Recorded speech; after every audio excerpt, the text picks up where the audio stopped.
جن لوگوں نے شرکت کی تھی جو سمجھتے تھے کہ یہ امریکہ نے بڑا غلط کیا ہے افغانستان میں آ کے، وہ لوگ ادھر بہت بڑی ایک غصہ آیا. ان کو تو نہیں آپ کنونس کر سکتے کہ اب یہ جہاد نہیں دہشت گردی ہے. 2002 کا الیکشن ہوتا ہے، اور اگر کسی کو شک تھا کہ یہ سارا جو پشتون علاقہ ہے یہ بڑا ناراض تھا کہ امریکہ جب افغانستان گیا، تو سارے 2002 کے اندر پشتون علاقے نے ایم ایم اے کو ووٹ دی، کیونکہ ایم ایم اے واحد پارٹی تھی جو کہہ رہی تھی کہ بہت برا ہوا. دوسرا خیر میں تھا، میری تو پارٹی چھوٹی سی تھی. ہم کہتے رہے اور یہ ایم ایم اے بھی کہتے رہے کہ یہ بڑا غلط کیا امریکہ نے، کیونکہ افغانستان کے لوگوں کو کلیکٹو پنشمنٹ دینے کی کیا ضرورت تھی. القاعدہ ایک گروپ تھا، لیکن ایک پورے قوم کو سزا دینا تو ایک بڑا ایک اس کے خلاف پاکستان کے اندر بھی بڑا عوام نے یہ پسند نہیں کیا، اور کافی غصہ تھا لوگوں میں، خاص طور پہ پشتون بیلٹ میں، کیونکہ وہ انہوں نے کنیکشن جو پشتون اس طرف ہے اور اس کا دوسری طرف قبائلی علاقے کا تو بارڈر ہی کوئی نہیں ہوتا تھا. ڈیورن لینڈ تو تھی کچھ نہیں، تو وہاں سے تو آمد و رفت رہتی تھی دونوں طرف. تو اس کا ایک ری ایکشن آیا، اور ری ایکشن عوام نے پشتونوں نے بتا دیا 2002 میں کہ وہ اس جنگ کے خلاف ہے. انہوں نے ایم ایم اے کو ووٹ دی، کیونکہ دونوں پارٹیز تو ڈرتی ہیں، بات ہی نہیں کرتی تھی امریکہ کے خلاف. یہ تو امریکہ کو اپنا وہ آقا مانتی ہیں، تو یہ تو بولی نہیں. تو جو بول رہی تھی پارٹی ایم ایم اے، ان کو قوم نے ووٹ دی، سارے پشتونوں نے. تو پتہ چل گیا کہ قوم کدھر کھڑی ہے. اب وہاں سے شروع ہوئی، جیسے جیسے ہم پڑھتے گئے امریکہ کی جنگ میں، وہ پھر وہاں دہشت گردی، اس کا ری ایکشن آتا گیا. انہوں نے پاکستان کے خلاف جو پھر پہلی دفعہ 2004-05 میں ہم نے ٹی ٹی پی کا نام سنا. یہاں تو کوئی ملیٹنٹ طالبان نہیں تھے. جو جنگ لڑی تھی جو اس طرف مجاہدین اور طالبان نے، انہوں نے لڑی تھی سوویٹس کے اگینسٹ، تو یہاں تو کوئی ملیٹنسی نہیں تھی. تو آہستہ آہستہ پاکستان میں یہ دہشت گردی اور ملیٹنسی بڑھتی گئی. اور مجھے افسوس سے کہنا پڑتا ہے کہ میری طرح کے لوگ جب کہتے تھے کہ یہ بڑا غلط ہو رہا ہے، پاکستان کو نقصان ہو رہا ہے، مجھے طالبان خان کہا گیا. میں جب وہ امریکنوں کی جو افغانستان میں وہ کر رہے تھے، اس کو بار بار میں کہتا گیا کہ کوئی ملٹری سولوشن نہیں ہے. کیونکہ افغانستان کی اگر آپ تاریخ آپ پڑھ لیں تو آپ کو پتہ چلے گا کہ وہ کسی باہر والے کو ایکسیپٹ کرتے ہی نہیں ہیں. تو ادھر بھی کہتے گئے، تو وہاں اینٹی امریکن کا اور ہر قسم کی باتیں کی گئی. لیکن جو لوگ اس علاقے کو جانتے تھے، سب کو پتا تھا کہ یہاں جتنا آپ ادھر پڑھیں گے ادھر مشکلات ملک کے لیے بڑھتی جائیں گی. اب میں آتا ہوں کہ یہ پھر فاسٹ فارورڈ کر لیں. اچھا، اس سے پہلے میں کہوں گا ڈرون اٹیکس ہونے شروع ہو گئے، اور یہ 2006 سے ڈرون اٹیک 4 سے 5 سے آہستہ آہستہ بڑھتے گئے. ڈرون اٹیکس کیا ہوتا تھا کہ وہاں جا کے اٹیک کرتے تھے قبائلی علاقے میں، وہاں زیادہ تر بے قصور لوگ مارے جاتے تھے. وہ کیا بدلہ کس سے لیتے تھے؟ وہ آ کے پاکستان کی سیکورٹی فورسز، پولیس کے خلاف بدلہ لیتے تھے. تو اس لیے میں نے ایک بہت واحد پولیٹیکل پارٹی جس نے ڈرونز کے خلاف دھرنا کیا، ہم نے پوری کیمپین کی، وزیرستان مارچ کی دھرنوں کے خلاف، یہ ڈرون اٹیکس کے خلاف. باقی یہ پارٹیز چپ کر کے بیٹھی ہوئی تھی اور ڈرتے تھے. آپ کو پتا ہے ان کے تو پیسے باہر پڑے ہوئے ہیں، تو وہ تو ڈرتے ہیں بولتے ہوئے. جب آپ کی دولت وہاں باہر پڑی ہو تو خوف آتا ہے ان سے. اس کے بعد کیا ہوا؟ ہماری گورنمنٹ آ گئی، پختونخوا میں گورنمنٹ آئی 2013 میں. ہماری پولیس بری طرح ان کی کیجولٹیز ہوئی تھی، وہ ڈیمورلائز تھی. ہم نے پولیس کے اوپر پوری ریفارمز کی گئیں. آئی جی درانی صاحب کو ہم نے یہاں سے لے کے گئے مرحوم، وہ آئے وہاں. ہم نے پولیس کو ریفارم کیا، پولیس کمانڈوز کی ٹریننگ کروائی، پہلی دفعہ پولیس کمانڈوز کو ڈیولپ کیا. اور ادھر سے پھر فائٹ بیک ہوئی، اور پختونخوا کی جو پولیس تھی وہ پھر کھڑی ہوئی اپنے پیر پہ. اور اتنی قربانیوں کے باوجود انہوں نے ان کے اینڈ میں دیکھیں کہ ساری قوم کھڑی ہوگی پختونخوا کی پولیس کے ساتھ، کیونکہ انہوں نے پھر قربانیاں دی اور روکا دہشت گردوں کو. لیکن اصل میں دہشت گردی لڑی جاتی ہے انٹیلیجنس ایجنسی سے، اور قوم کی سیکورٹی فورسز لڑتی ہے. اور قوم کی سیکورٹی فورسز نے اینڈ میں قربانیاں دی. پتہ نہیں 6000 ہمارے فوجی شہید ہو گئے، اور ٹوٹل پاکستان کی 80,000 پاکستانی اس جنگ میں ہلاک ہوئے. اب آ جائیں 2018 میں ہماری گورنمنٹ آ جاتی ہے. ہم فیسیلیٹیٹ کرتے ہیں افغان طالبان کے ساتھ بات چیت اور امریکن اور افغان طالبان کے بیچ میں بات چیت. ہم کوشش کرتے ہیں کیونکہ ہمارا انٹرسٹ تھا وہاں امن ہوگا تو پاکستان میں اس کا فائدہ ہوگا. کیونکہ اس وقت جو پچھلی افغان گورنمنٹ تھی وہ پرو پاکستان نہیں تھی, وہ پرو انڈیا تھی, اور وہ حکومت ہمیں کوئی ہیلپ نہیں ملتی تھی. جب یہاں پاکستان سے تین گروپس آپریٹ کر رہے تھے, افغانستان اٹیک کرتے تھے تو وہ نہیں روکتے تھے. تو ہم نے پوری کوشش کی پہلے بات چیت کروائیں تاکہ امن ہو افغانستان میں. پھر ہم نے کوشش کی افغان گورنمنٹ کو اور طالبان کو اکٹھا بٹھانے کی, وہ ہم فیل ہو گئے, انہوں نے نہیں مانا. لیکن ہم نے کوشش کی, ہم نے دونوں اس گورنمنٹ سے بھی بات کر رہے تھے. میں گیا بھی کابل جب پریزیڈنٹ غنی تھے, تو صرف کوشش کی کہ ہم کسی طرح یہاں امن پیدا کریں. تو جب پچھلی 2021 کی گرمیاں, اب میں صرف آپ کو اس لیے تفصیل بتا رہا ہوں تاکہ آپ کو پتا ہو آج جو ہو رہا ہے اس کے پیچھے بیک گراؤنڈ کیا تھی. 2021 میں گرمیوں میں مجھے خوف آنا شروع ہو گیا جب امریکیوں نے ڈیٹ اناؤنس کی وڈرال کی افغانستان میں. مجھے خوف آنا شروع ہو گیا کہ یہاں خانہ جنگی ہوگی افغانستان میں. اور ہماری ISI نے ہمیں پوری بریفنگ دی کہ 3 لاکھ فوج ہے افغانستان کی, اور جیسے ہی وڈرال اگر یہ جب امریکہ جائیں گے تو یہ 3 لاکھ فوج اور 60-70 ہزار صرف طالبان ہیں, تو یہاں تو خانہ جنگی شروع ہو جائے گی. تو ایک خوف تھا کہ جب وہاں خانہ جنگی شروع ہوگی تو اس کا فال آؤٹ پاکستان میں بھی آئے گا. ایک یہ خوف تھا کہ امریکہ ہمیں ہمارے پہ سینکشنز لگا دیں, کیونکہ وہ پہلے ہی کہہ رہے تھے کہ پاکستان کی وجہ سے ہم نہیں جیتے افغانستان میں. وہ پاکستانی انٹیلیجنس ایجنسیز کو بلیم کرتے تھے کہ وہ طالبان کے خلاف اس لیے کامیاب نہیں ہو کیونکہ پاکستان ان کی مدد کر رہا تھا. تو ڈر یہ تھا کہ ایک دفعہ سول وار شروع ہو گئی تو انہوں نے سارا ملبہ ہمارے پہ ڈال دینا. تو ہم تب سے میں پچھلی یعنی 21 کی گرمیوں سے آپ میری سٹیٹمنٹس دیکھ لیں, میں کہتا گیا تھا کہ وہ جو 2021 اور 22 کی سردیاں ہیں وہ پاکستان کے لیے سب سے مشکل وقت ہے. اور اس کی ایک وجہ یہ تھی کہ مجھے خوف تھا افغانستان میں کیا ہوگا. میرا جنرل باجوہ سے کوئی اختلافات نہیں تھے, ہم ایک پیج پہ تھے. اس ملک نے بڑا فائدہ ہوا جبکہ پاکستان کی اسٹیبلشمنٹ اور الیکٹڈ گورنمنٹ ایک پیج پہ تھی. اچھے کام ہوئے. کرونا کے اندر دنیا نے ہمارا تسلیم کیا جس طرح ہم نے ڈیل کیا, لیکن سب ایک قوم نے مل کے اس سے لڑا. اس کے بعد ٹڈی بھی تھی, اس کا ایک آیا وہ بھی, اس پہ بھی بڑا ہمیں خوف تھا. تو ہر چیز میں اس وقت ہم اکٹھے چل رہے تھے. اختلاف پہلا یہ ہوا کہ ایکسٹینشن کے بعد جنرل باجوہ نے بار بار ہمیں کہا کہ NRO ان کو NRO دے دو اور یہ اکاؤنٹیبلٹی سے پیچھے ہٹ جاؤ اور نیب کو چینج کر دو جو اب نیب ہے. یعنی نیب کو لاز کو امینڈ کرنا یہ تب سے شروع ہو گیا تھا کہ جیسے آپ امینڈ کریں گے تو یا پولیٹیکل سٹیبلٹی آ جائے گی. بیسکلی ان کو NRO دے دو, جو ہم نے ریفیوز کر دیا. میں نے میٹنگ بھی تھی ایک ہوئی تھی جس میں میرے سینئر منسٹرز بیٹھے تھے, جنرل باجوہ نے یہ تجویز دی. ہم نے کہا نہیں کرتے کیونکہ میں تو آیا ہی پالیٹکس میں 26 سال پہلے تھا رول آف لا کے لیے اور انصاف, اور اگر انصاف نہیں ہوتا تو کرپشن ہوتی ہے. تو دوسرا اختلاف کدھر ہوا؟ دوسرا اختلاف ان سے ہوا جنرل فیض کے اوپر. اب میں آج ساری قوم کے سامنے رکھنا چاہتا ہوں جو حقائق کیا تھے. میرا جنرل فیض کو اس وقت میں سمجھتا تھا کہ کیونکہ 2021-22 کی سردیاں ہمارے لیے بڑی مشکل ہوں گی, میں چاہتا تھا کیونکہ افغانستان کا فال آؤٹ آنا تھا, میں یہ چاہ رہا تھا کہ ان کو یہ سردیوں تک جنرل فیض کو رکھا جائے. کیونکہ اگر سب سے مشکل ٹائم ہے تو جو سب سے ایکسپیرینسڈ آپ کا انٹیلیجنس کا چیف ہے اس کو ہونا چاہیے, آپ کا بیسٹ کھلاڑی ہونا چاہیے. مجھے تب سے خوف تھا دہشت گردی کا. میں نے بار بار جنرل باجوہ سے بھی بات کی, میں نے اپنی کیبنٹ کو بھی بتایا کہ سردیاں ہمارے لیے مشکل ہیں, کیونکہ ایک پوری تاریخ میں دیکھ رہا تھا, مجھے تو پوری بیک گراؤنڈ پتا ہے اس کی.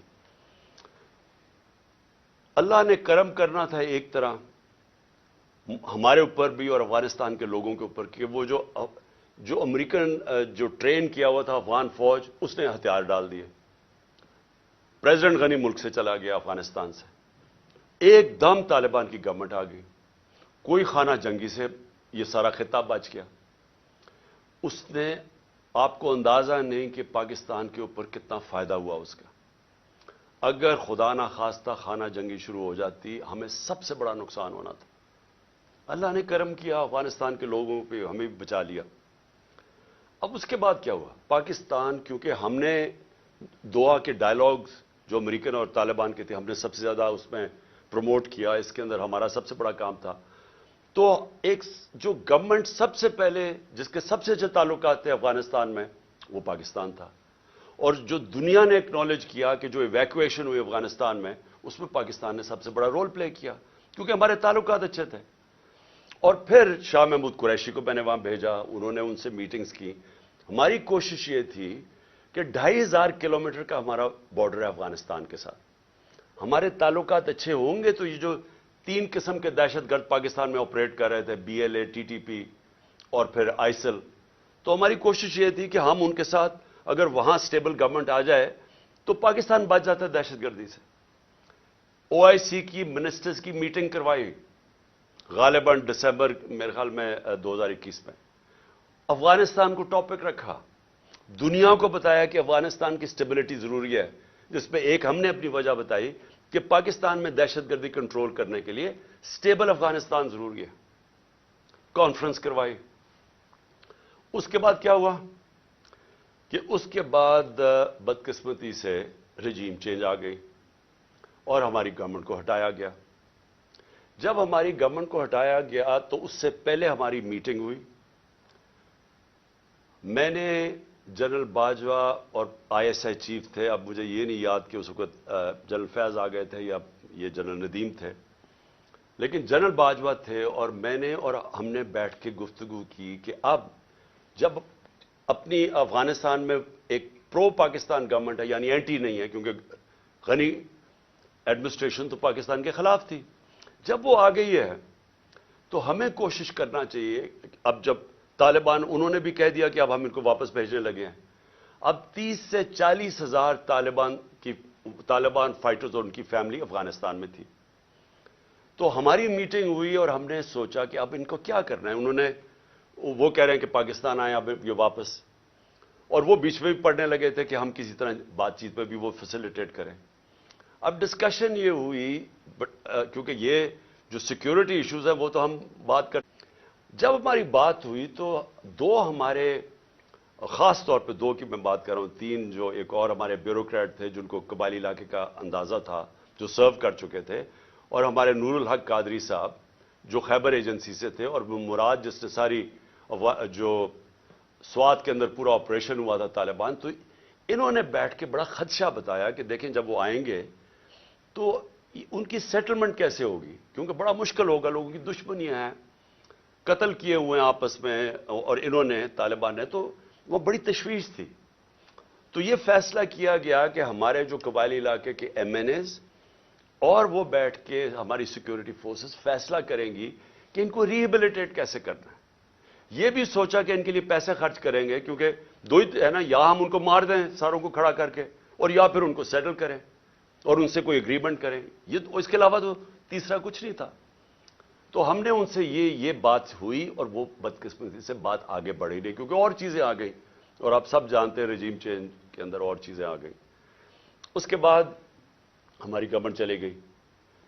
2022 کی جون کے اندر ملا کنڈ کے اندر مسئلہ آ گیا سوات کے اندر. ایک دم طالبان کی وہاں کوئی آیا اور وہ عوام کھڑی ہو گئی, ان کو بڑا کہ پھر سے وہی حال ہونے لگا جو کہ پہلے تھا, جدھر سوات کے لوگوں نے بڑی مشکل وقت گزارا. تو تب تشویش ہوئی, اور میں نے جون کے اندر پھر میٹنگ کی اپنے پختونخوا کے MNAs اور MPs کے ساتھ. KP ہاؤس کے اندر اسلام آباد میں میٹنگ کی, اور ان کو سب خدشہ تھا کہ یہ ایک نیا فینومینا پھر آ رہا ہے. یہ جو طالبان آ رہے ہیں وہاں سوات کے اندر جو ہو رہا ہے, اور پھر لیٹرز لوگوں کو آنے شروع ہو گیا کہ پیسے کے, اور پھر ہمارا ایک MP تھا, اس کو گولیاں لگیں وہاں دیر کے اندر.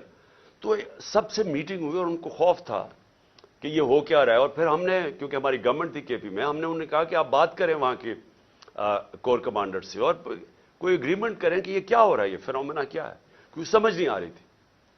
لیکن اس گورنمنٹ نے کوئی ان کو سمجھ نہیں تھی کرنا کیا ہے, نہ ہی ان کی کوئی توجہ تھی وہاں.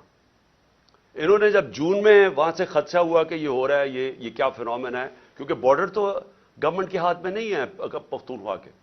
تو ان کے اندر کوئی کسی کو نہ سمجھ تھی نہ کسی کا انٹرسٹ تھا. عجیب عجیب سی ان کی مزاحیہ سٹیٹمنٹس آئیں اور وہ ایشو وہیں کا وہیں رہ گیا. اب یہ ایشو آہستہ آہستہ بڑھنا تھا اور اب جدھر یہ پہنچ گیا ہے مجھے اب ہوا کیا جب پولیس پہ جب یہ اٹیک ہوا مسجد کے اندر تو ابھی وہ لوگ وہ بیچارے جو میں پھر سے آج سب کے سامنے ہم سب کو تکلیف ہے کہ جو جس طرح کی ہم نے وہ سینز دیکھے ہیں اور جس طرح وہ پولیس والوں کے اوپر ایک غصہ اور ایک غم طاری ہوا تھا وہ ہم نے دیکھا سب نے.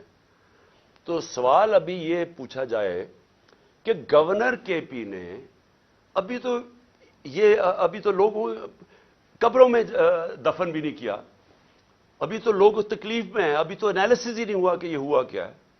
گورنر کے پی خط لکھ دیتا ہے کہ جی الیکشن کو ڈیلے کیا جائے, ملک صوبے کا صورتحال ٹھیک نہیں ہے. اب میرا یہ سوال ہے کہ جو لوگ یہ اب سمجھ رہے ہیں کہ یہ جو دہشت گردی بڑھائی جا رہی ہے اور جو پہلے سے بھی یہ پی ٹی آئی کی گورنمنٹ کے خلاف ہے اور یہ الیکشنز کو متاثر کر رہی ہے اور یہ الیکشنز ڈیلے کرنے کے لیے, تو گورنر نے تو خط سے یہی اسی طرف لوگوں کو جس کا نہیں بھی سوچ تھا وہ ادھر چلی گئی ہے. کیا یہ عقل ہے کہ جب تک آپ نے پوری طرح دیکھا ہی نہیں اور پتہ ہی نہیں آپ کو سیکورٹی سچویشن کیا ہے, سیدھا بیٹھ کے کہہ دیا کہ الیکشن ڈیلے کرو. جو پرو گورنمنٹ کے تجزیہ نگار ہیں وہ بھی شروع ہو گئے کہ جی الیکشن ڈیلے کیا جائے.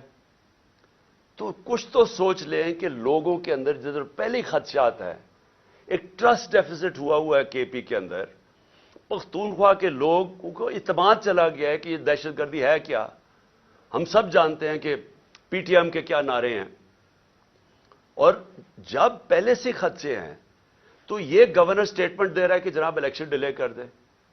تو میرا سب سے بڑا سوال اب یہ ہے کہ آج میں اس گورنمنٹ اور ان کے لوگوں سے پوچھنا چاہتا ہوں کہ جو ہمیں ذمہ دار ٹھہرا رہے ہیں, میں یہ پوچھنا چاہتا ہوں کہ میں اس کا تو جواب دے سکتا ہوں جب ہم اقتدار میں تھے. جب ہم اقتدار میں نہیں ہیں یہ کہنا کہ کیونکہ اس دور میں انہوں نے یہ کیا تو آج یہ ہو گیا. سوال یہ ہے کہ ہمارے دور میں کیوں نہیں ہوا. 2013 سے ہماری گورنمنٹ تھی پختونخوا جو سب سے بڑا صوبہ جو تباہی میں تھی. 2013 سے 18 تک ذرا دہشت گردی دیکھ لیں کہ پختونخوا میں کتنی ہوئی ہمارے دور میں, اور 2018 سے اب تک ہماری جب گورنمنٹ تھی مجھے یہ بتا دیں کتنی دہشت گردی تھی. تو آج ہمیں یہ کہا جا رہا ہے کہ جناب وہ کیونکہ انہوں نے پتہ نہیں کیا کیونکہ آج دہشت گردی بڑھ گئی. یہ بالکل اس لیے ہے, اسی طرح ہے جس کے اوپر ابھی میں اس کے بعد آؤں گا کہ جناب انہوں نے پتہ نہیں آج جو معاشی بحران آ گیا اور جو تباہی مچ گئی ہے پاکستان میں, جو لوگوں کی امید ہی ملک سے چلی گئی ہے, جو معاشی حالات ہیں, تو وہ کہہ رہے ہیں کہ جی وہ ہماری وجہ سے ہوا ہے. ہم اس کے ذمہ دار ہیں جو ہمارے دور میں ہوا ہے. جب ہم پاور میں نہیں ہیں ہمارے سے کیوں جواب پوچھ رہے ہیں. میں آج پھر سے میں بار بار کہتا رہوں گا, مجھے ان کا پتہ تھا کہ یہ نااہل اور کرپٹ لوگ, انہوں نے تو 30 سال حکومت کی اور ملک کو یہاں پہنچایا ہے. اور اب یہ کہنا کہ یہ جو جنرل باجوہ کی سوچ تھی کہ اب آ کے یہ ملک ٹھیک کر دیں گے, جو 17 سال میں سب سے بہتر پاکستان کی اکنامک پرفارمنس تھی, اس اکنامک پرفارمنس کے اوپر رجیم چینج کر کے ان کو لے آئے. میں بار بار جنرل باجوہ کو کہتا رہا اور میں نے واضح طور پہ شوکت ترین کو بھجوایا. میں اس لیے آپ کو کہوں گا کہ ہمیں پتا تھا یہ کیا ہونا ہے. میں ان کو جانتا ہوں 30 سال سے جو انہوں نے کیا پاکستان کے ساتھ, یہ جو قرضے چڑھے ہوئے ہیں جب سے یہ آئے ہیں, دیکھیں انہوں نے یہ امیر ہوتے جاتے ہیں ملک مقروض ہوتا جاتا ہے. تو انہوں نے ملک کیسے ٹھیک کرنا تھا. جو ملک کو تباہی کی طرف لے کے جائے وہ ملک ٹھیک کیسے کر سکتا ہے. ان کے یہ جو نون لیگ کی 99 یہ گورنمنٹ چھوڑ کے گئے ہیں, ذرا دیکھ لیں کہ کیا حال تھا پاکستان کی معیشت کا, اور اب یہ جو 2018 میں چھوڑ کے گئے تب دیکھ لیں کیا حال تھا. تو اب ان کو جب ہمیں ہٹا کے ان کو لے کے آئے, انہوں نے اب ٹھیک کر دینا تھا ملک. چلتی ہوئی معیشت جو 17 سال میں اس کی گروتھ ریٹ یعنی جو اکانومی میں دولت میں اضافہ ہو رہا تھا 5.7 اور 6%, آخری 2 سالوں میں کرونا کے باوجود, کرونا کا بھی میں بار بار آپ کو اس لیے یاد کرواؤں گا, یہ دنیا کے اندر اتنا بڑا ثانیہ صدی میں ایک دفعہ آتا ہے. اور دیکھیں کہ پاکستان کیسے نکلا اس میں سے, اور پھر اپنے لوگوں کو, معیشت کو, سب کو بچا لیا, غریبوں کو بچا لیا. اور ہم جب وہاں سے جب اس کو بتایا جنرل باجوہ کو کہ یہ نہ کامیاب ہونے دیں, اور اس لیے کامیاب نہ ہونے دیں کیونکہ یہ نہیں سنبھال سکیں گے, اور وہی ہوا. جیسے ہی آئے ملک نیچے جانا شروع ہو گیا. مجھے بتائیں کون سا اتنا بڑا عذاب آیا تھا؟ کیا چینج آیا کہ دہشت گردی بھی اسپانوں میں چلی گئی اور یہ معیشت بھی زمین پہ چلی گئی؟ کون سا چینج آیا تھا؟ یعنی کوئی مجھے سمجھائے کہ ہمارا تو مسئلہ بنا ہوا تھا, تیل پہنچ گیا تھا $110 سے $115 بیرل, اب وہ آگے ابھی اوپر ہی بھی ہے تو $85 کا ہے. تو جب اصل تو مہنگائی تیل کی وجہ سے آتی ہے جو آپ امپورٹ کرتے ہیں. تو ہم نے تو جو انرجی کی قیمتیں وہ بھی اوپر گئیں, کموڈٹی سپر سائیکل جس کو کہتے ہیں اس کو بھی گزارا. 2.5 سال ہم IMF کے نیچے تھے, IMF کے پروگرام سے بھی گزرے. اس کے باوجود اگر ہم یہ پاکستان کی دولت میں اضافہ کر سکتے ہیں, انڈسٹری بھی گرو کر رہی تھی, کسان بھی خوش تھا, سروسز بھی اوپر جا رہی تھی, فیوچر ٹیکنالوجی اس میں گروتھ آ گئی تھی, ہمارے ٹیکس کلیکشن بڑھ گئے تھے, ہمارے record tax collection, overseas Pakistani کو اعتماد تھا ہمارے پہ, وہ ریمیٹنسز ریکارڈ بھیج رہے تھے $31 ارب کی. تو یہ آتے ساتھ ہی آج نیچے کیسے پہنچ گئے؟ یہ ہونا ہی تھا. اور میں آپ کو صرف یہ بتانا چاہتا ہوں کہ آج ہم کدھر جا رہے ہیں. میرے سے وہ چیزیں پوچھے جب میں اقتدار میں تھا, اگر یہ نہ ہٹاتے پھر ہم ذمہ دار تھے. اگر یہ نہ سازش کر کے, یہ جو شہباز شریف بولتا پھرتا ہے, کیوں آپ نے سازش کی تھی کہ اگر آپ کو اتنا خوف تھا, ہماری تیاری نہیں تھی, ملک کے حالات بہت برے تھے, ہمیں رہنے دیتے. 1 سال, 1.25 سال, 1.5 سال رہ گیا تھا, ہم ذمہ دار تھے. پھر ہم اس کے ذمہ دار کیسے ہو جو آپ آ کے ملک کا بیڑا غرق کر کے رکھ دیا ہے, ہر طرح ملک نیچے لے گئے ہیں. مجھے یہ ذرا یہ سمجھائیں کہ 90 روپیہ گرا ڈالر کے مقابلے میں, 90 روپے. کیا اس کے ہم ذمہ دار ہیں؟ یعنی کیا آپ مجھے صرف یہ سمجھا دیں کہ یہ جسٹیفائی کیسے کرتے ہیں کہ 90 روپے ڈالر کے مقابلے میں کم ہو گیا؟ 90 روپے پاکستان کی دولت, لوگوں کے پیسے کے اندر کمی آ گئی ہے. یعنی جب آپ ڈالر اوپر جاتا ہے تو آپ کے روپے کی جب قیمت نیچے جاتی ہے تو آپ کی خریدار کی قیمت نیچے چلی جاتی ہے. اس سے جو چیز آپ باہر سے امپورٹ کرتے ہیں وہ سب مہنگی ہو جاتی ہیں. اور اس کا جب اثر آئے گا, جب 90 روپے آپ گراتے ہیں, آپ گرتا ہے کہ آپ کی نااہلی کی وجہ سے, اس کا اب اثر کدھر آ رہا ہے؟ ہر شعبے پہ اس کا اثر آ رہا ہے. سب سے پہلے مہنگائی. آج لوگوں کا سب سے بڑا مسئلہ مہنگائی بن چکا ہے. لوگ, تنخواہ دار لوگ آج سوچتے ہیں کہ ان کی تنخواہ میں کیسے گزارا ہوگا, اور ابھی پوری مہنگائی آئی نہیں ہے. ابھی تو اثر, یہ جو آخری 35 روپے گرے ہیں, ابھی اس کا اثر نہیں آیا. ابھی تو جو پٹرول اور تیل کی قیمتیں بڑھی ہیں, جو انہوں نے پٹرول اور ڈیزل بڑھایا ہے 35 روپے لیٹر, ابھی یہ اور بڑھنا ہے, کیونکہ جو روپیہ گرا ہے اس کا ابھی آپ کو اثر آئے گا, کیونکہ جو باہر سے چیزیں مہنگی ہوں گی. اور یہ کیسے مجھے بتا سکتے ہیں کہ 16 ارب ڈالر کے ریزروز چھوڑ کے گئے تھے, آج 3 ارب ڈالر کے تقریباً رہ گئے. تو کیا اس کی 9 مہینے میں یہ ہوا ہے؟ تو پھر سے میں کہتا ہوں, کون سی قیامت آئی تھی کہ ملک کو یہاں پہنچا دیا؟ اور میں عوام کو بتانا چاہتا ہوں کہ ابھی جو مہنگائی ہے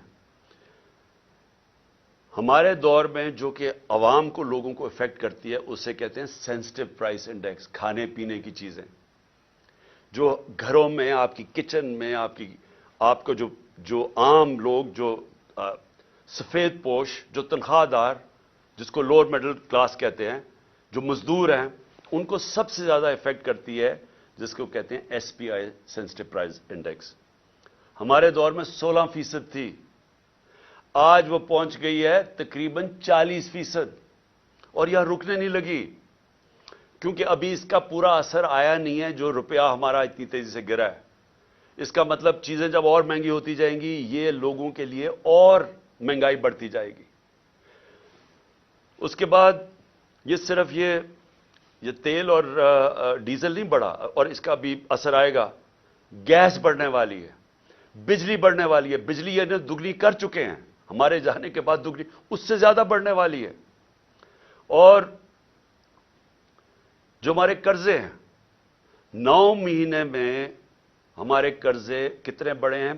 10,000 ارب روپیہ،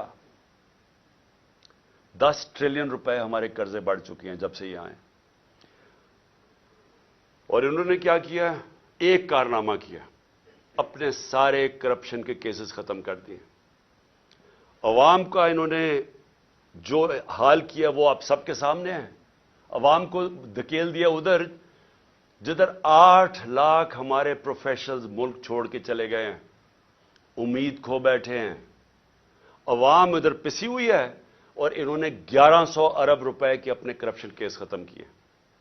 ان کو نہ فکر تھی دہشت گردی کی، نہ انہوں نے اس کے اوپر ٹائم لگایا، معیشت کی ان کو سمجھ نہیں تھی، اور یہ جو ان کی نااہلی تھی وہ سامنے آ گئی ہے۔ اور اپنا صرف جدر کامیابی سے جس کام کے لیے آئے تھے، اپنے سارے کرپشن کے کیس ختم کر دیے، جس کو ہم NRO 2 کہتے ہیں، جو ملک سے ایک غداری کی تھی جنرل مشرف نے جب ان کی چوروں کی بڑی چوری معاف کی تھی 2008 میں، اور ایک یہ دوسری جنرل باجوہ نے یہ جو ان کو NRO 2 دیا ہے، یہ سب سے بڑی غداری ہے کہ آج دروازے کھول دیے ہیں بڑی چوری کے، وائٹ کالر کرائم کے دروازے کھول دیے ہیں، کیونکہ نیب تو انہوں نے ختم کر دی ہے، FIA ختم کر دی ہے، ان کا صرف کام ہے سیاسی انتقام لینا۔ اور میں جو تیسری آج چیز بات کرنا چاہتا ہوں، 3 چیزوں پہ میں نے آج بات کرنی تھی۔ پہلے دہشت گردی پہ کہ وہ ہمیں ذمہ دار ٹھہرا رہے ہیں، اور دوسرا یہ معیشت پہ وہ نیچے گئے، وہ ہمیں ذمہ دار ٹھہرا رہے ہیں۔ نہیں اتنی سازش کرنی تھی، اگر نئی کیپبلٹی تھی تو نہ کرتے، تو آج آ کے آپ اپنی چوری معاف کروا لیں، لیکن جو سارا ملک تباہی کیا وہ ہمارے پہ ڈال دیں۔ جو تیسری چیز ہے وہ اسی وجہ سے وہ ہے الیکشنز۔ اب میں یہ بتاؤں کہ ہماری پنجاب اور پختونخوا میں حکومتیں تھیں، 66% پاکستان ہمارے نیچے تھا۔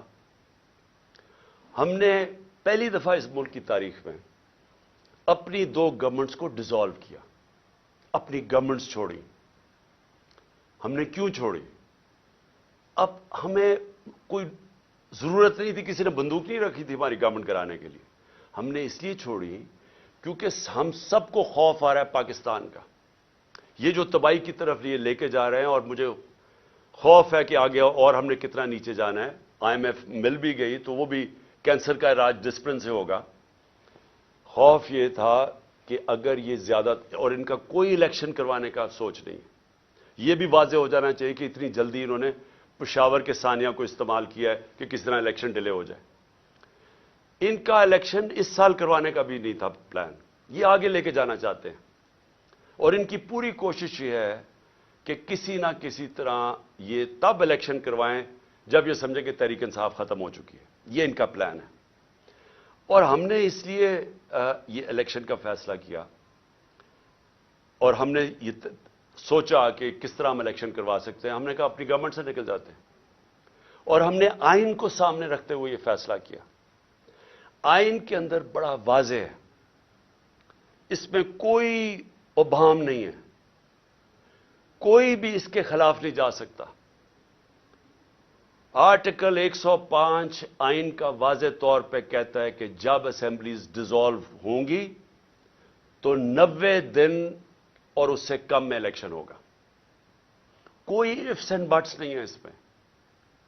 یہ ہم نے قربانی اس لیے دی کہ ہم سے یہ سمجھتے تھے کہ یہاں ایک ہی طریقہ ہے کہ ایک دفعہ پنجاب اور پختونخوا میں الیکشن ہو گیا تو مجبوراً 66% پاکستان میں الیکشن ہوگا، مطلب سارے ملک میں ہو جائے گا۔ تو ہم نے تو اس لیے دی۔ اب یہ اس سے بھاگ رہے ہیں، سب مل کے اب کوشش کر رہے ہیں کہ کسی نہ کسی طرح اس سے باہر نکلیں۔ اب میں سارے پاکستانی کو بتانا چاہتا ہوں، اپنی ساری لیگل کمیونٹی کو بتانا چاہتا ہوں، اپنے وکلا اور اپنی عدلیہ کو بتانا چاہتا ہوں کہ جتنا بڑا یہ نقصان پہنچے گا اگر یہ کامیاب ہو گئے 90 ڈیز سے آگے لے جانے کی، یہ وہی ہوگا لینڈ مارک جو کہ ایک دفعہ جسٹس منیر نے اس ملک کے اندر رول آف لا کو ختم کر کے ڈاکٹرن آف نیسیسٹی لے کے آئے تھے. وہ کوئی نہیں بھولا آج تک. کوئی وجہ نہیں ہے کہ 90 ڈیز سے آگے لے کے جائیں. یہ کہیں گے کہ جی وہ ہو دہشت گردی ہو گئی. 2013 میں دہشت گردی نہیں تھی؟ 2008 میں دہشت گردی نہیں تھی؟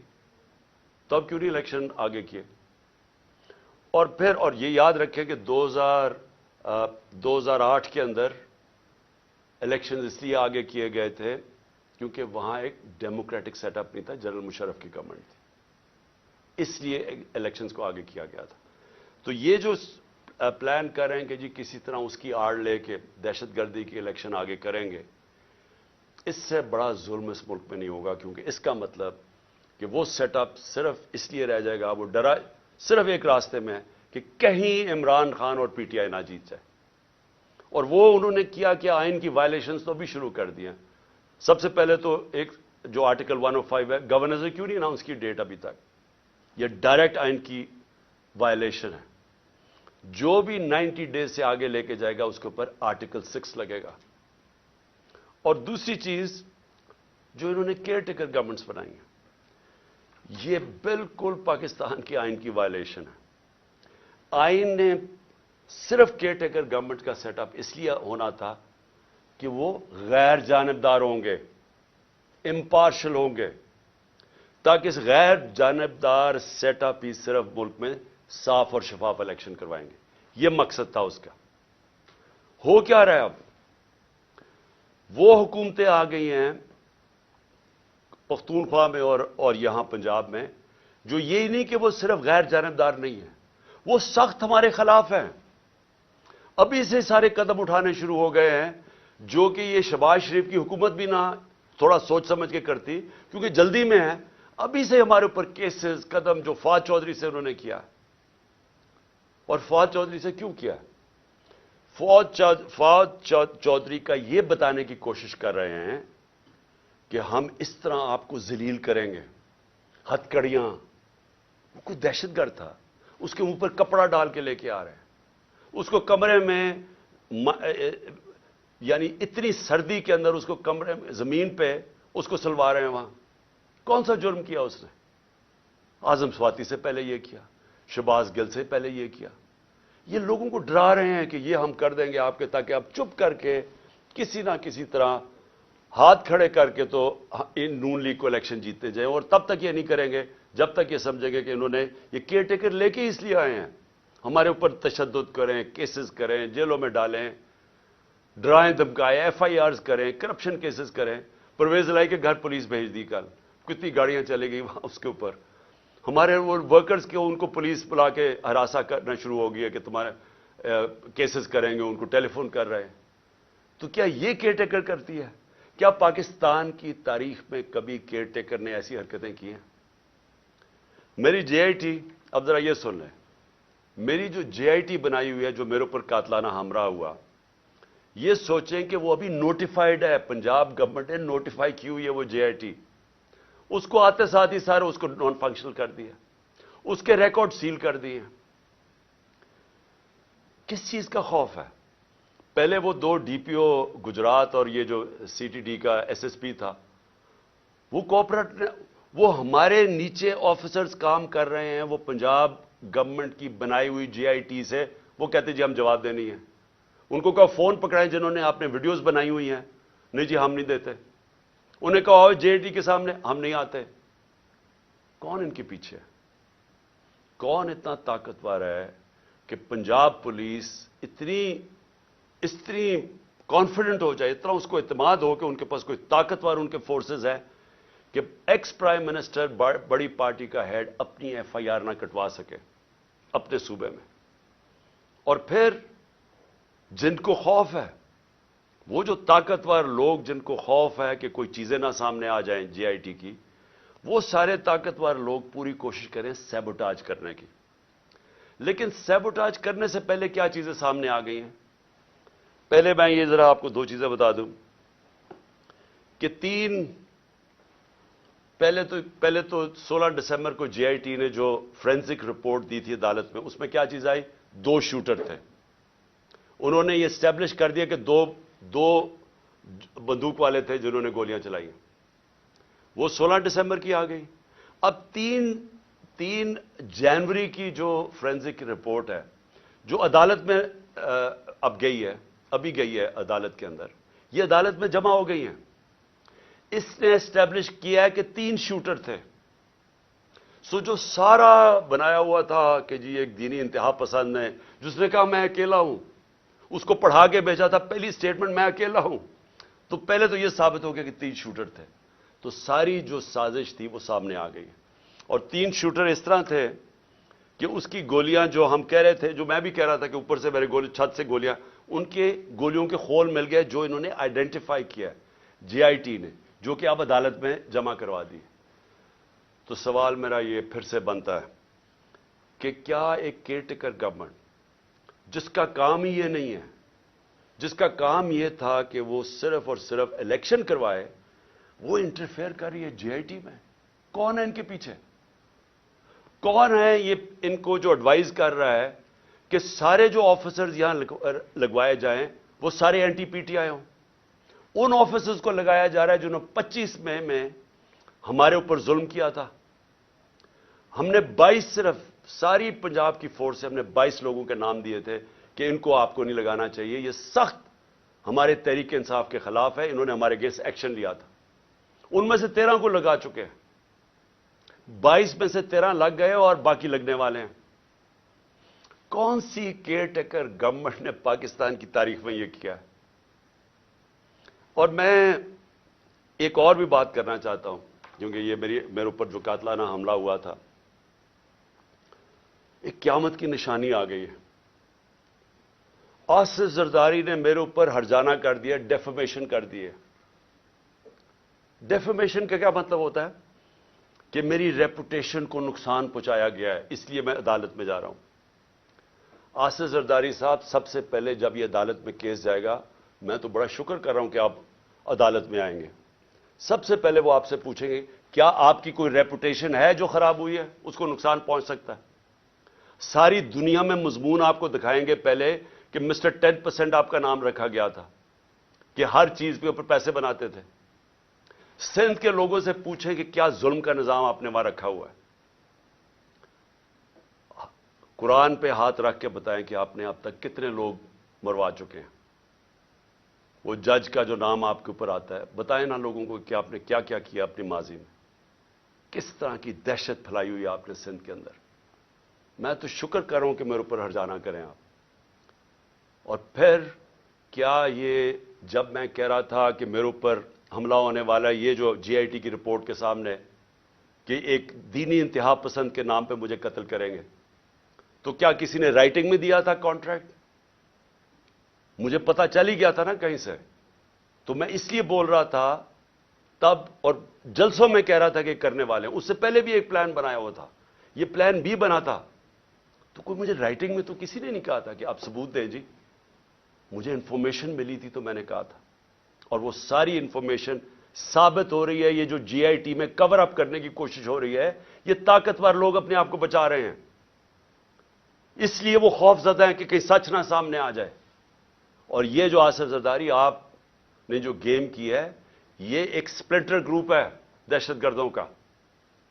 اور میری انفارمیشن اتنی سالڈ ہے، وہ اتنی سالڈ ہے کہ وہ اس میں جو مجھے ڈیٹیلز پتا ہے کہ کون سے وہ ایجنسیز کے آفیسرز اس کے ساتھ آپ کے ساتھ ملے ہوئے ہیں جنہوں نے پلان کیا ہے.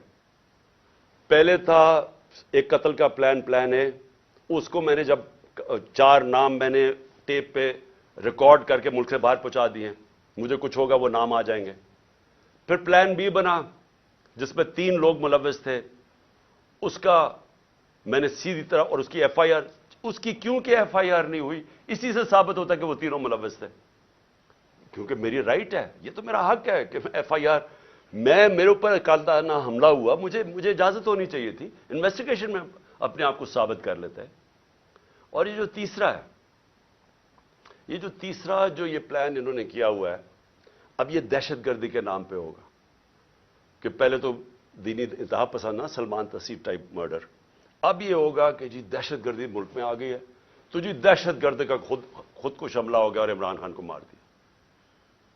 میں یہ اس لیے ساری قوم کے سامنے لے کے آ رہا ہوں کہ آصف زرداری، آپ نے جو اربوں روپیہ اس ملک کا چوری کر کے باہر رکھا ہوا ہے، یہ قوم آپ کو معاف نہیں کرے گی۔ اس لیے میں نے کیا ہے کہ آپ پیسہ نہ انجوائے کریں، بعد میں یہ سمجھیں حملہ کروا کے کروا دیں۔ اور وہ جو آفیسرز بھی ہیں ان کا بھی مجھے پتہ ہے کون ملوث ہے ان کے اندر، اور اس لیے میں پہلے سے لوگوں کو آگاہ کر رہا ہوں، اور میں بڑا شکر کر رہا ہوں کہ اس آدمی کو میرے ساتھ عدالت میں کھڑا کرو۔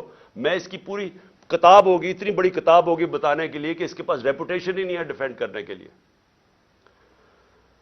آخر میں اپنی قوم کو میرا آخری پیغام یہ آج کی تقریر کا کہ دیکھیں، ایک ملک پھر سے یہ یاد رکھیں کہ ہم جس طرح جا رہے ہیں یہ ملک ہم تباہی کی طرف جا رہے ہیں۔ کیوں؟ کیونکہ ہمارا ایک بہت بڑا، جب پاکستان بنا تھا اس کے پیچھے ایک بڑا فلسفہ تھا، اس کے پیچھے قربانیاں تھیں، اس کے پیچھے ایک بڑی خواب تھی۔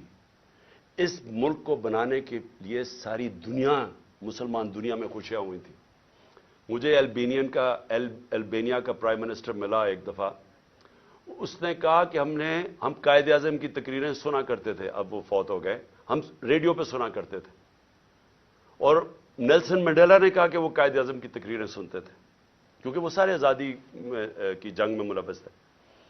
اور اس نے کہا کہ مٹھائیاں بانٹی گئیں البینیا کے اندر جب پاکستان بنا۔ یہ ساری مسلمان دنیا میں ایک ہوپ آئی کہ کیسا ملک بنے گا۔ اس وقت سب سے بڑی پاکستان کی آبادی تھی مسلمان ملکوں میں، بدقسمتی سے ناانصافی کی وجہ سے ایسٹ پاکستان علیحدہ ہوا۔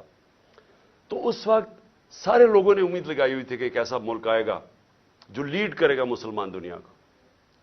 ہم کدھر پہنچ گئے وہاں سے؟ ہمارے پاس یہ چور اوپر بیٹھ گئے، آ کے پیسے ان کے باہر پڑے ہیں، ملک کا ان کو کوئی فکر ہی نہیں ہے۔ روپیہ 90 روپیہ ڈالر مہنگا ہو گیا ہے ان کے 9 مہینے میں۔ ان کو کیا فائدہ ہوا؟ ان کو کیا نقصان ہوا؟ فائدہ ہی فائدہ، نقصان زیرو، کیونکہ ان کے ڈالرز میں پیسے پڑے ہوئے ہیں باہر۔ ان کے تو ڈالر اور ان کی ویلیو اوپر چلے گی، انہوں نے تو پیسہ باہر رکھا ہوا ہے، ان کو تو فائدہ ہو گیا۔ نقصان ہماری طرح کے پاکستانیوں کو ہو رہا ہے جن کا جینا مر رہا ہے یہاں۔ ان کے لیے تو عذاب ہو جاتا ہے، جی ای سی ایل پہ ڈال دیا، مجھے ڈالیں ای سی ایل پہ، مجھے کیوں نہیں فکر کہ اچھا جی ای سی ایل پہ ڈالیں گے تو مجھے بڑا کوئی مسئلہ ہو جائے گا۔ ان کو کیوں مسئلہ ہے؟ کیونکہ پیسے گننے ہوتے ہیں، پراپرٹیز باہر دیکھنی ہوتی ہیں، بڑے بڑے ہیرڈ جیسی جگہ پہ شاپنگ کرنی ہوتی ہے، بڑے بڑے باہر ریسٹورنٹس میں جب اتنا بڑا پیسہ آ جائے تو وہ خرچ بھی کرنا ہے نا، وہ پاکستان میں تو نہیں ہو سکتا۔ عذاب ای سی ایل پہ ڈال کے، مجھے ڈال دیں ای سی ایل پہ۔ جن کا جینا مرنا آج پاکستان میں ہے وہ سارے آج تشویش میں ہیں، غم زدہ ہیں، سب کو خوف آ رہا ہے آگے کدھر ملک جا رہا ہے۔ میں ہر پاکستانی کی بات کر رہا ہوں جو سمجھتا ہے کہ یہ ہماری ماں ہے، ہمارا ملک ہے، وہ سب آج ان سب کو خوف آ رہا ہے کہ جو ڈائریکشن میں پاکستان جا رہا ہے۔ اور میں پھر سے یہ کہتا ہوں کہ ہمیں وقت ہے ابھی بھی، اور ایک راستہ ہے بس، جو مرضی، میں آپ سے نہیں کہہ رہا، میں 8-9 مہینے سے ایک ہی بات کہہ رہا ہوں کہ یہ جو لوگ آئے ہیں اس سے نکلنے کا ایک ہی حل ہے، ایک فری اینڈ فیئر الیکشن کروائے جائیں جلدی سے جلدی، عوام کے مینڈیٹ سے گورنمنٹ آئے۔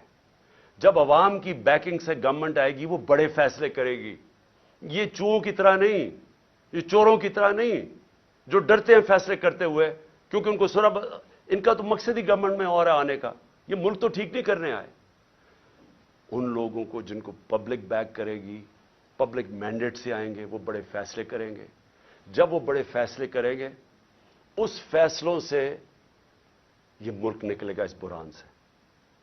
یہ صرف انتظار کر رہے ہیں۔ میں ختم کرتا ہوں، کرکٹ سے ختم کرتا ہوں کیونکہ میری بڑا زندگی کا حصہ تھا کرکٹ۔ یہ میچ ایسا ہے، یہ میچ کھیلنا چاہتے ہیں ان کے اپنے امپائر، اپنے سلیکٹروں، اپنی پچ ہو، اپنا تھرڈ امپائر ہو، قانون یہ بیچ میں میچ کے بدلتے رہے، دیکھ رہے ہیں نا، دوسری ٹیم شاید جیت نہ جائے، قانون بھی بدلتے ہیں، قانون بھی گیم کے یہ بدل رہے ہیں۔ اور جو مخالف ٹیم ہے اس کے کیپٹن کو یہ جیل میں ڈالنا چاہتے ہیں، اس کی اچھے پلیئرز کو یہ ان کے اوپر مقدمے کر کے ان کو باہر رکھنا چاہتے ہیں ٹیم سے، باقی جو ٹیم ہے ان کو کوئی پولیس ڈنڈے شنڈے مار کے کسی کی ٹانگ توڑ دی، کسی کا ہاتھ توڑ دیا۔ اوپر سے جب یہ سمجھے گے نا کہ اب یہ ٹیم بالکل ہی اب نکارہ ہو گئی ہے، تو پھر وہ 12th مین جو باہر لندن میں بیٹھا ہوا ہے وہ جب سمجھے گا نا، وہ اتنا ڈرپوک آدمی، وہ صرف تب واپس آئے گا جب وہ سمجھے گا اب ٹیم قابل ہو گئی ہے کہ جناب میں اب نیلسن منڈیلا آ کے اب میں جیت لوں۔ ایسے ہونا نہیں لگا، کیونکہ ایک اور امپائر ہے مالک یوم الدین، وہ فیصلہ کر بیٹھا ہے آپ جو مرضی کر لیں، میچ آپ نے ہارنا ہے۔ پاکستان زندہ باد۔